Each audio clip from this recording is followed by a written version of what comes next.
Alright, race 3, Flatland Loop. This is 13 kilometers per lap with 99 meters of elevation per lap, which doesn't sound too bad. While we're going along the flat, we hit the country sprint, and we go up that hill, and then we hit the village sprint before a long downhill back to the start-finish gate. A's and B's do 3 laps, which is 39 kilometers. C's and D's do 2 laps, which is 26 kilometers.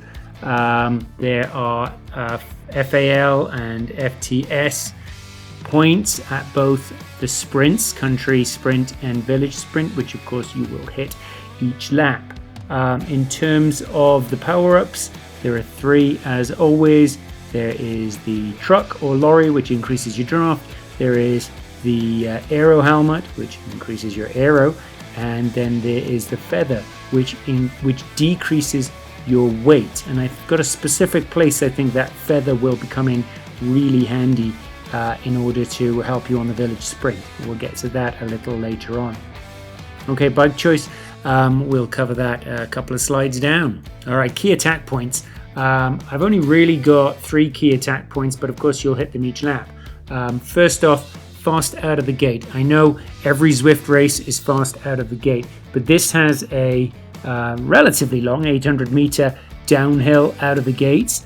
Every team, every rider is going to go like a bat out of hell from the gate, even more so than usual. It will be very fast, and if you miss a split because of the downhill speeds, you will have no chance of catching up. So that's the first one, and we'll repeat that really towards the end as well. At the country sprint, you hit at 4.4 kilometers, 18 and 30.8 into the ride. There's no obvious landmarks, but you're going to see it coming. Obviously use the arrow there. And then you'll see that bump, the second of my little lightning bolts. You see that bump that is just ahead of the village sprint. I think that is a perfect place to launch a slightly distant, you're about 1 kilometer out, reach for the village sprint, which you will see at 11, 23.9 and 36.7 kilometers into the ride. You see it as you enter into the town. Obviously when you're on it, if you have the aero, that's a great time to use it. I think the feather is handy on that little bump up if you're going to try and make a break for it. After that, my third of my little lightning bolts is the 2 kilometer downhill to and through the finish line, which starts shortly after the village sprint. You go through the village sprint, it's only a couple of 100 yards, if that, before you hit that downhill, which carries on for 2 kilometers. On the last lap, of course, you'll really be going crazy as you go down there. But even on the other laps, I think it's a good time to test the mettle of your fellow riders. Those are the key attack points as I see them. The longer DS notes, which of course you can download from the Coffee Club, link should have now popped up in the top right corner. So that's always a good place to get those, and we'll talk a little more about the Coffee Club later on. There's more detail here. I think actually for this race, the key attack points are probably what you need to know. Everywhere else, you're just going to be sitting in and trying to make sure that you're not burning matches as you go through. In terms of bikes, no sudden changes here in terms of the bikes. The same 6 core recommendations that I usually go with, unless it's an extreme ride of one sort or another. The important thing to know that there is a bike that beats the Tron, the Cervelo S5 2020 with the DT Swiss Arc disc wheels should beat the Tron on this ride. Other than that, Tron is the way to go if you have it. There we go, there's your bike choices. Let's jump into the ride itself and take a look at what we have. All right, here we go. As I said, we started right at the gate. It's 800 meters downhill through the gate. And as I said in the key attack points, this will go very fast out of the gate. It's a fairly short lead in. We're carrying on downwards through the gate for another, say, 400-500 meters, and then it will flatten out. Now, while this is called the Flatland Loop, it is more undulating than it is flat. So the important thing here is not to get caught out with sudden changes of a couple of percent up or down as you go through. So stay in the pack. There's nothing to be gained by burning matches on any of these areas in the flat or even on the hills unless you're leading up to one of the sprint points. Find your group, stay in the group, and from here it's mostly flat to 5.7, 13.4 or 26.2 kilometers depending on what lap you're on, and we will hit the sprint within that distance.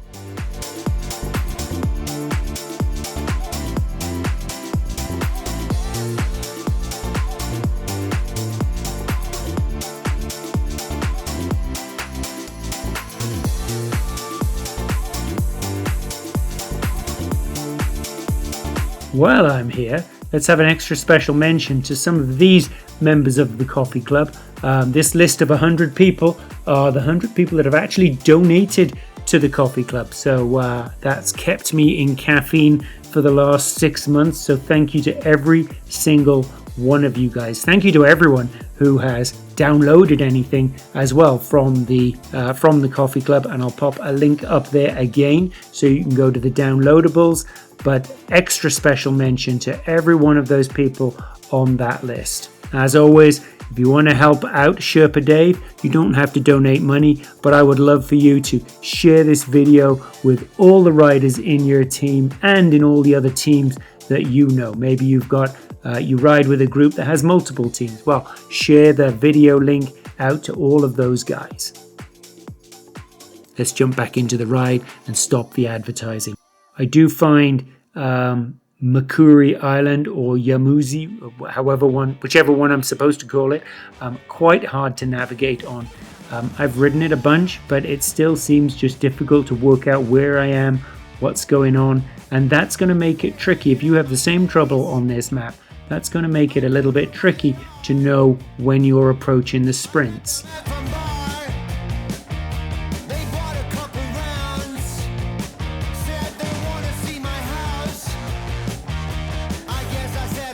But there are a couple of landmarks, one for each of the sprints, and I'll give you those. And we're just hitting this one now. When you hit these flower fields, you should start to position yourself for the sprint.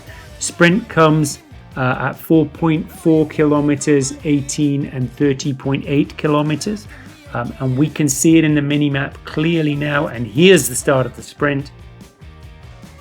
It's a very short sub 100 meter sprint, and it's flat on tarmac. Now, what I will tell you about both of these sprints is it's quite hard to give you exact distances to the sprint because the sprints are so short that we can't create Strava segments for them, and that means it's very difficult to determine exactly what your distance marker will say when you reach them. And I checked in with my friend Eric over at Zwift Insider, and he's had the same trouble. He's the guy that creates those sprints, and I think it's ever so frustrating for him that he's unable to do so. But there we go, that is life. Anyway, we're on the hilly part now, so it's stepping up. You can see it's 5%. I think it touches 6 for a split second as we enter into this town. I think this is called Onsen Village, but as I said earlier on, I'm not absolutely sure about anything on this map, really. But it is pretty. You can see we're continuing up, and this undulates up, so there's periods of going up, and then it flattens, and you go down again, and then up again for the length of this. You can see there was a little downhill there as we undulate up and down. Now we have a long stretch before we get to the next sprint.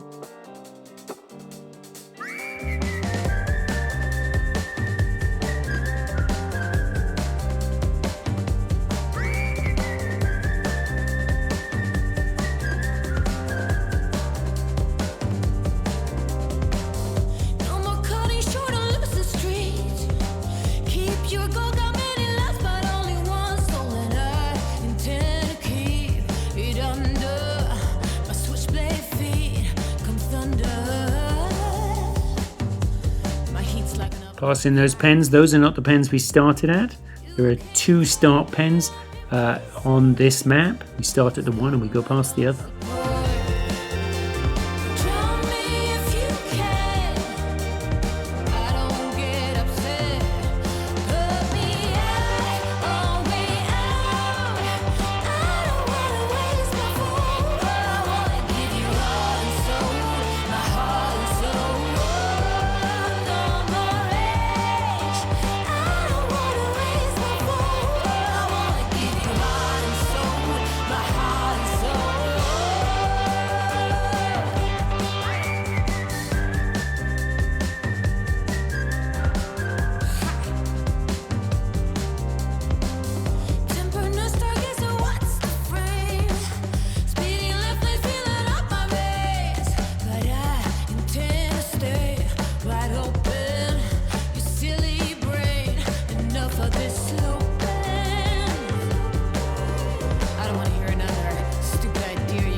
Okay, we are approaching that pre-sprint bump, which you're going to hit at 10, 22.9 and 35.7 kilometers. If you're going to launch a long-range attack to get FAL or FTS points, this is the time to hit your feather if you have it as you're going up this hill. It's not long, so you'll have to time it right just as you come past the bridge. And we are less than 500 meters from the start of the sprint. It is super short, probably about 75 meters. We're going to go around some of these bends. We go around this next bend, and there's the sprint in front of us. There's the start of it. It's very short. It's flat on tarmac, and there's the end of it. Okay, so that's that sprint done. You will of course hit that 3 times and collect a power up as you come through the other side of it. So now there's just a few hundred meters past the sprint. We start this long downhill. On the last lap, you should have, as you were going through the sprint, probably be thinking about how you gain position for the final ranking, because once you hit this downhill, pace is going to pick up on that last lap. As you can see, it's a sustained descent. There is a slight bump in the middle, but you'll be on the power the whole way down this. There's no time for coasting as you go down.